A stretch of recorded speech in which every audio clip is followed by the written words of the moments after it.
G'day folks, and welcome back to the road to the Great Canadian Open. My name is Clarence, and this is my video series as you follow me as I paint up my Brotherhood Without Banners army for the tournament. The point of this video series is to inspire other people to paint, to show you what you can get done by painting 1 hour a day, 1 day at a time.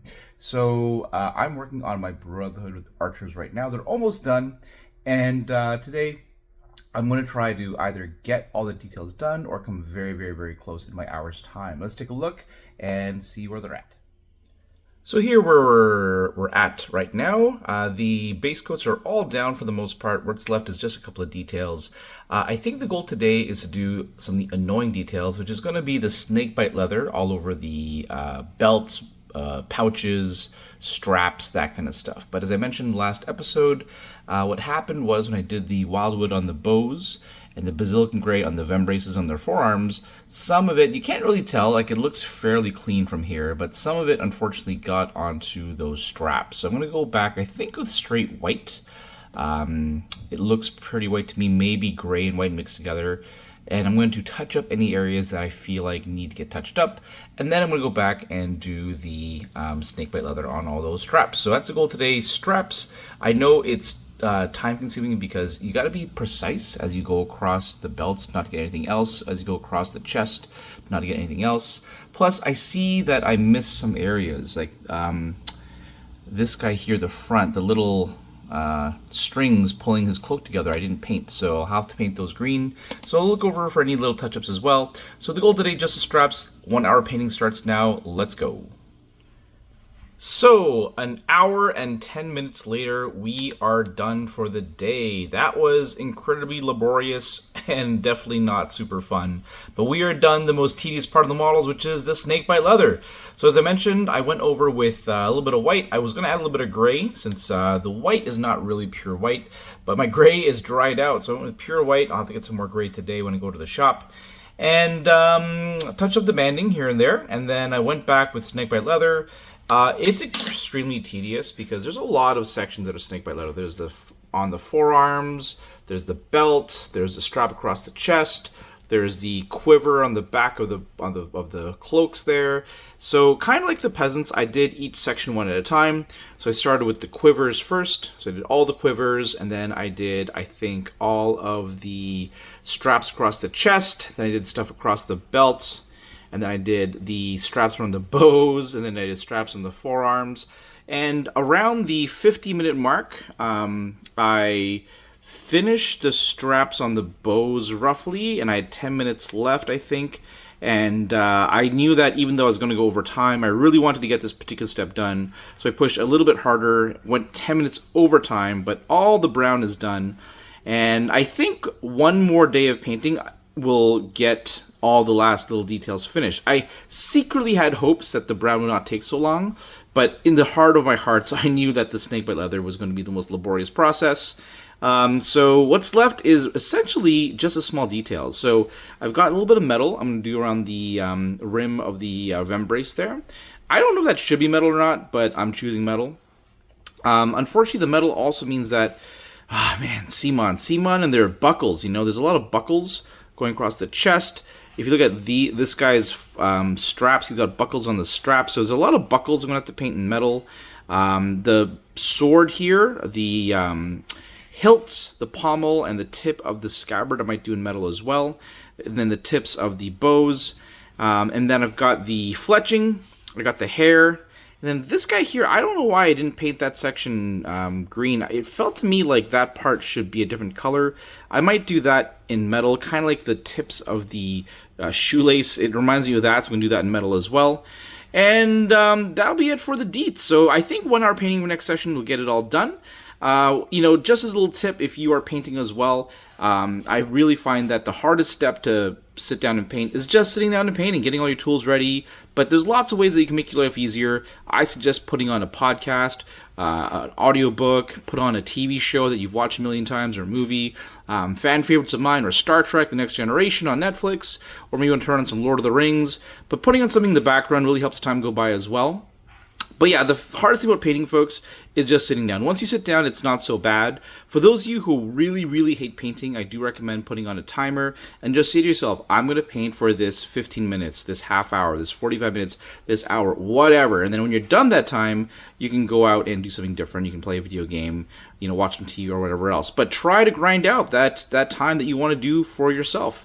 Anyway, folks, that's it for today. Hope you enjoy the progress. We are almost there. The finish line is in sight. That is the painting. Then we got to do the basing, but that's a story for another day.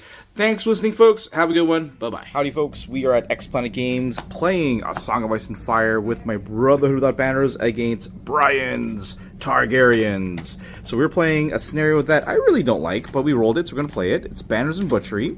So over here on the Brotherhood Without Banners, we've got Beric Dondarrion in the Kingsmen. I actually forgot Hot Pie at home. He's on my painting desk. So Hot Pie in Golden Company Crossbows, flanked by the Sworn Knights with a Fortune Seeker, along with Angui, also on my painting table, with the Archers. On Brian's side, we have got Pit Fighters with Belwas for Battle Scars. We've got Drogon. We've got Miri Mazdur, Commander Marcelin in Brazen Beasts. We've got from Freedmen, and we've got Rhaegal the Dragon. NCU-wise, I have Varys, Ravella, and Thoros for healing. And on Brian's side, we've got Zaro for some tokens, or reduce or increase attacks. Tycho for the extra heals. And Mother Dragons, what's she called again? Unburnt? Unburnt. Yes. Unburnt for the extra attacks. So he's got 8 activations to my 7, so I get 2 pass tokens. It is pretty scary, because Marcelin can also summon extra activations through his... I think it's called Sacrifice of the Dragon card. Devotees of the Dragon card.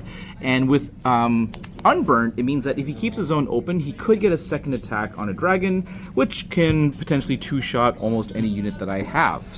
So it's pretty scary. We'll see how it goes.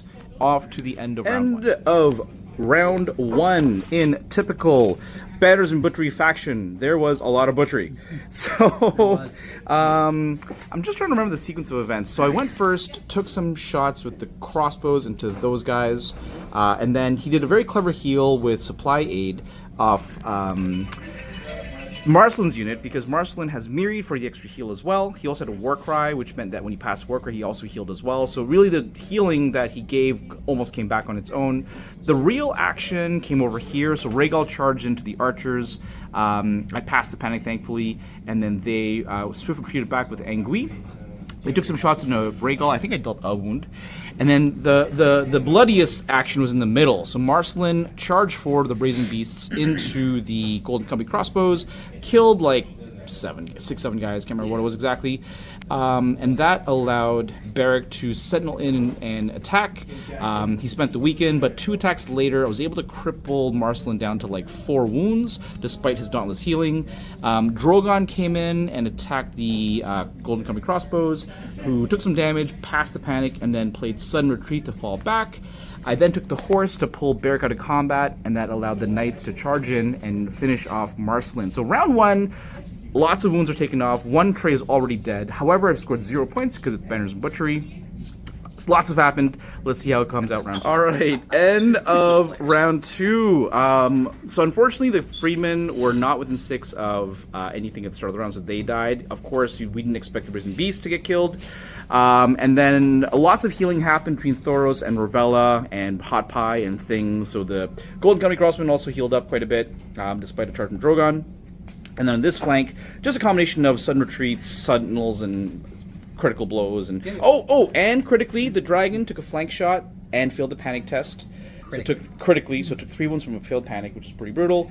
So Beric came in later on with some crit blows, despite the weakened token, and killed him off. So it is looking really good for the Brotherhood. I had the option to go for a long-ish charge into Drogon, but he is now positioned on my objective. Brian has not forgotten about the actual game, so he's going to score 3 for sure. And I've only scored 1 with Beric. So there is a world where I don't get downfield in time. So instead of going for the riskier play, but more satisfying play of killing a dragon, I decided to pull back and go after his objective instead. Let's see if Brian can keep ahead in points. All right, end of round 3. We decided to call the game. Brian decides to save Drogon instead of attacking. So he was in a real tough situation where he couldn't attack either unit because they both had Sentinel. So it was just rough. So he was like, you know what, there's no point going to the meat grinder, so he decided to fly Drogon over here to protect his 2 objectives. His pit fighters killed 1 objective, and my knights killed an objective, so the score is 4-3, and we just kind of decided that for the last speed rounds of the game, there's really no way for my 3 blocks here to help the knights way down here. So the knights are unlikely to get to the objective, so, and he's not going to get to mine either. I might score a point with Barrack. I might not. It all really depends. But yeah, we're just going to call it here. So it is a 4-3 game.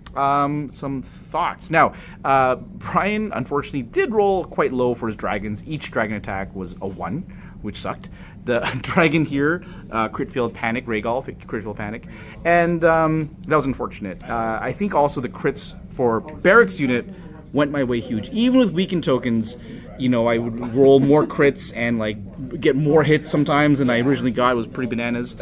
What I learned about my list too is that Sentinels are amazing. However, they actually overlap triggers with a few things that I want to do. So for example, Angui has Swift Retreat that overlaps with Sentinel, and the Sudden Retreat card also overlaps with Sentinel as well, which made it so I couldn't use all my cards, which was not bad either because it meant that Ravella had some fuel to heal some extra wounds. So interesting game, learned some cool things. Thank you for the game, Brian. Yeah, no problem. And we'll get to the next one.